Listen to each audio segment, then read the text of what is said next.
23 years ago, I was in the third year at drama school, and I had no idea that my life was about to change, and change really quickly. So we did a West End showcase, and from that West End showcase, I got an agent. Well, I got lots of agent interest, but I signed with an agent, one that I was on my list, which was great. And I got 2 jobs back to back, which meant that instead of being the main part in the final show, which was kind of the casting that was happening, I felt like I really had to wait for that moment. I ended up leaving 5 months early.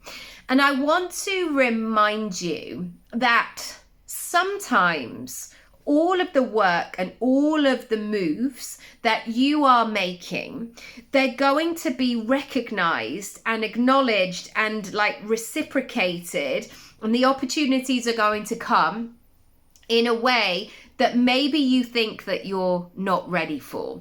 Maybe in a situation where you end up talking yourself out of it.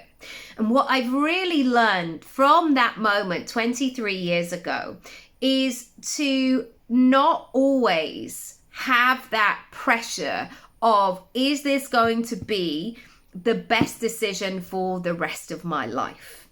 And that sense of removing the pressure and doing the pros and cons of this moment. Like, do I stay or do I go? What will I gain from this situation? And really being clear about it. And I think that sometimes people don't end up making decisions because they're so worried about making the right decision for their life. I want to remind you today that you will figure it out. You will always figure it out. And sometimes you will go the longer way round. You'll have twists and you'll have turns in your personal brand.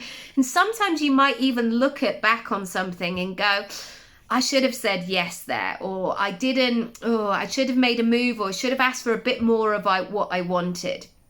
And that is all part of learning. There isn't a right way to do this in a sort of, like preparing for a spelling test. Like, you've either got 10 out of 10 or you didn't get 10 out of 10. Like, that's not how life and business works. Like, there is no perfect line that you get to follow. And also sometimes from the moments where you said yes, or the things that went wrong, or the challenges, you always learn something. So if you can move into that win-win situation, guess what? You will always win.